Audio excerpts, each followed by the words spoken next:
Paní Markéta Karásková z Týniště nad Orlicí patří určitě mezi takové nadšence pro houby v kuchyni jako já, protože nám poslala houbovou zapékačku a my ji uděláme z takovýchhle nádherných hříbečků. V přípravě houbové zapékačky musíte mít samozřejmě houby, nejlépe čerstvé, nemusí to být jenom hřiby, nějakých 300 gramů.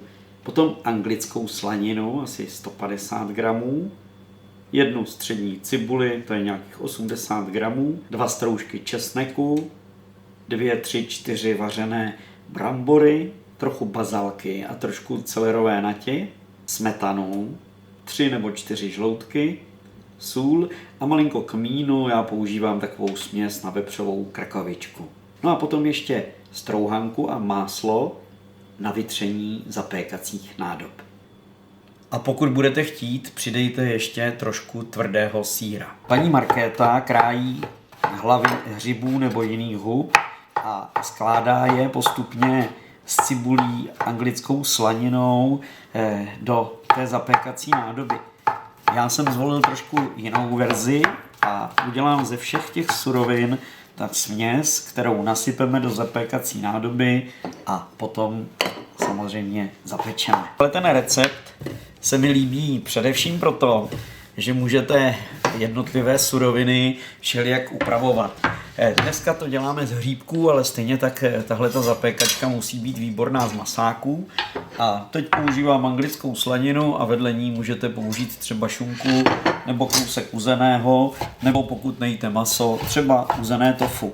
Opravdu ta směs může být velice rozličná a rozdílná a velice pestrá. Ta cibule je čerstvá ze zahrady, takže má takový ten správný tah.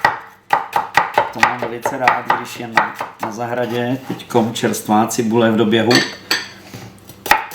Takhle na jemňoučko nasekaný česnek je často lepší, než když ho budete lisovat nebo všelijak třít a podobně. Jen je třeba se to samozřejmě naučit, aby to člověk nakrájel na takovéhle drobné kousíčky. On v tom opravdu bude potom jako koření. No a k tomu přijde něco zeleného a to zelené je také voňavé. Tady v tom případě je to naťový celér.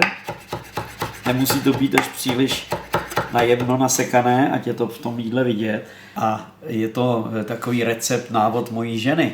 Nevím, kde na to přišla, ale s houbami se nesmírně dobře snoubí bazalka. Tak tuhletu voňavou bazalečku do toho také namydlíme.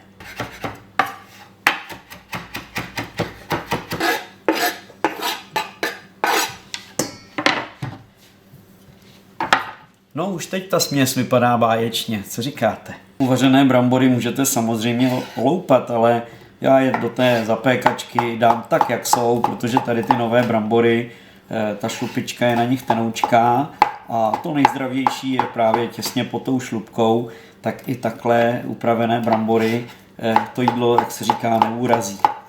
A vzhledem k tomu, že jsme do toho dali i brambory, tak vlastně už ten pokrm je plnocenný, nepotřebujeme k němu dělat kromě třeba nějakého salátu žádnou přílohu.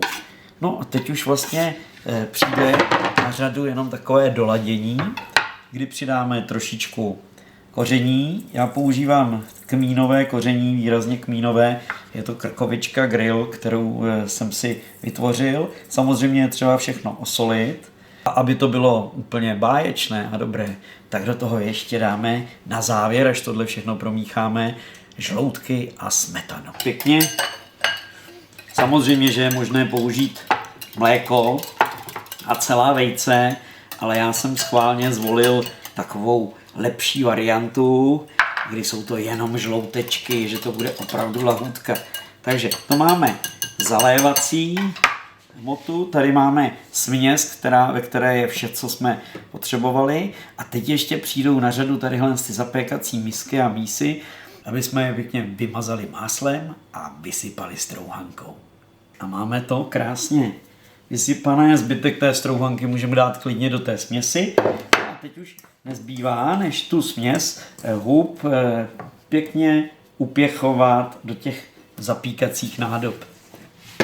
Protože ty houby během té tepelné úpravy budou vlastně vadnout, změknou, pustí trochu šťávy, tak je třeba opravdu tu zapékací nádobu tou náplní nebo touhletou směsí zapékací, kterou budeme upravovat, tak je třeba opravdu pečlivě, takhle jak to mačkám, umáčknout, aby opravdu to potom byla porcička pěkná té zapékačky. No a můžete také zvolit ještě jinou variantu, jinou metodu. Když bych to dělal z masáků, tak bych ty masáky nejprve na sádle a na kmíně pěkně opekl, rozpekl a teprve potom je dával do té zapékačky, protože myslím si, že by to bylo lepší, chutnější než ze syrových. Ty hřiby, které máme tady použité pro tenhle účel, určitě vyhovují. A ještě než přijde na řadu ta smetana a žloutky, tak samozřejmě to necháme pěkně zvolna v troubě rozpéct na nějakých 140 stupňů, řekněme 30 minut. Tak a troubu máme předehřátou, tak to tam pěkně strčíme a za 30 minut uvidíme, jak jsme na tom. Tak máme polovinu doby k zapékání tak nějak za sebou. Tady už je to celé pěkně rozpečené. Malinko se nám to slehlo. No a teď už zbývá jenom zalít vlastně tou osolené žloutky a smetanou, to pěkně zalít, aby nám to zapeklo se dovnitř. A jak píše paní autorka Věra, že je možné ještě přidat trošičku sýra navrch, tak my to zastrouháme malinko parmazánem. No a budeme druhou polovinou pečení pokračovat.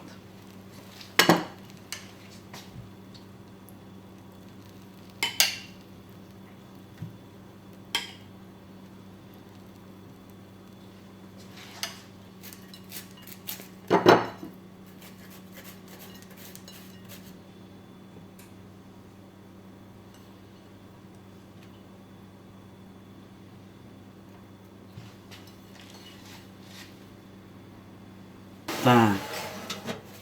A ať se nám to pěkně zapéká. A je to krásně upečené. Podívejte se na tu nádheru.